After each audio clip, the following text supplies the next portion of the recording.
Today we are making the Shiganshina District from Attack on Titan using cubes. Let's start by creating a new project and spawning the first cube.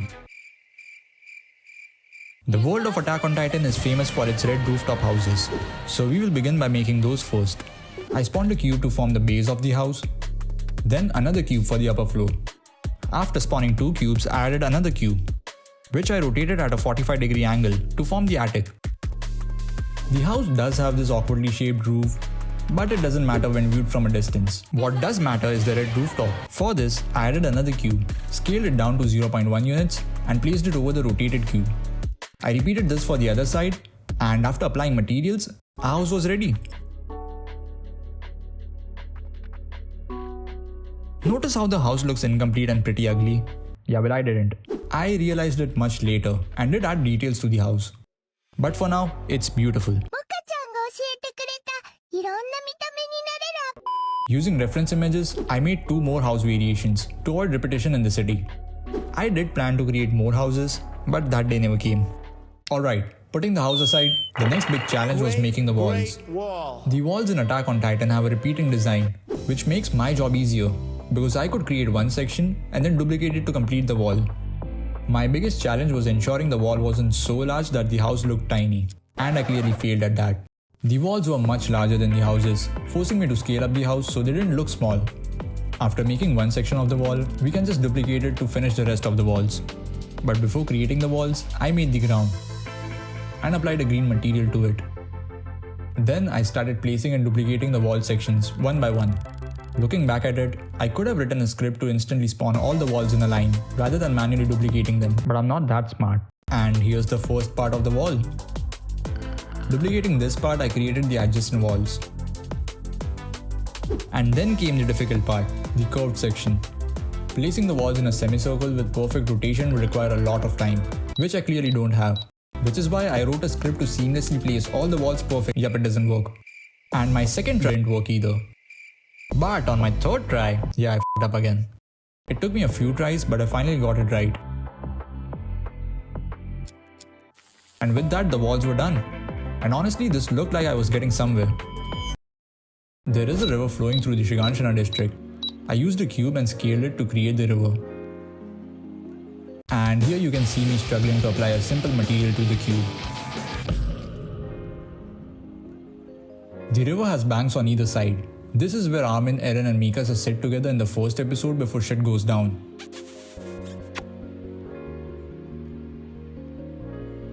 At this point, I decided to split the ground into 2, so that the river area can be lower than the ground. There are also bridges over the river.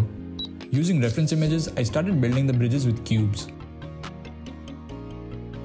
And for some reason, I forgot how I made rooftops. Probably because there was a long gap between making the houses and these bridges. That curved wall took a lot of time, but I eventually remembered and fixed it later. Next, it was time to place the houses. Placing houses one by one would take a lot of time, which I clearly did not have. So I wrote a script to quickly place them. On my first attempt, I tried randomly spawning houses inside the walls. The biggest challenge was spawning houses inside the curved section. The script I wrote allowed me to define custom shapes using graphs to mark spawn areas. It worked, but spawning was chaotic. The houses were too close or intersecting, and the random rotation made everything look messy. On my second try, I moved to a grid-based approach, where houses spawned in a grid pattern next to each other. It still had random rotation, but solved the intersecting issue. However, the houses were still spawning outside the curved wall. And that's when I created the script of the year that solved everything. If you look closely, green tiles are where houses are supposed to spawn.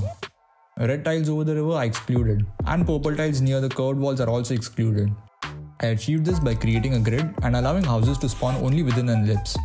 I adjusted the ellipse's size and length to match the curved wall and extended the length of the ellipse to cover the entire grid on the other side. This let me spawn houses just inside the walls. There's also a blue zone in the grid where houses don't spawn. I left this empty space for the castle I built later. And here are all the houses. Over 1,000 of them. This has made the game incredibly laggy. But who cares? I also changed the rotation of the house to randomly pick between 0 or 90 degrees, which looked much better. Next up, the castle. Using a reference image, I started building the castle.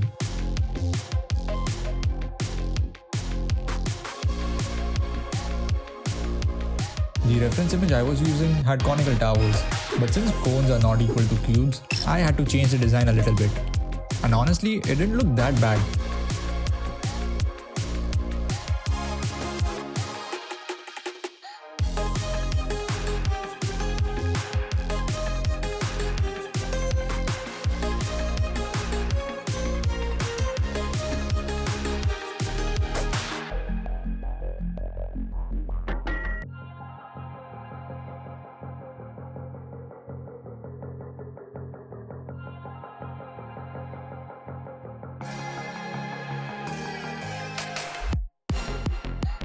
Initially, the towers had an ugly orange color, but I later changed it to match the rooftops.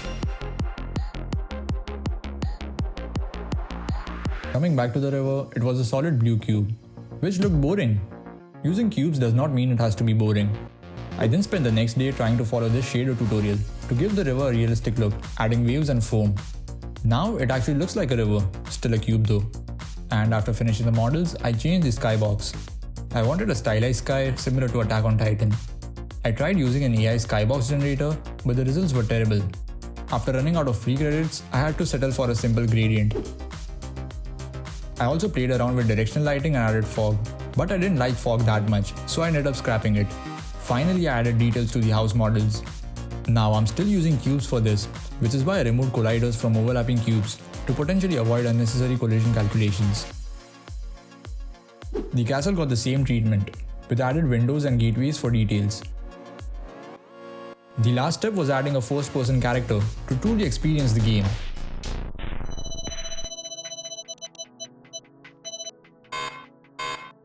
To improve frame rate, I used Occlusion Culling.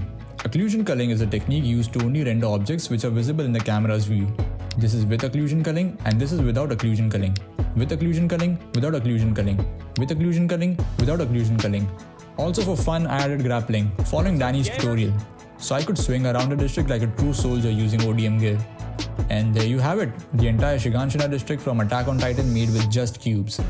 Now keep in mind, this isn't a one-to-one replica of the original, and it's in no way an efficient way to build large cities.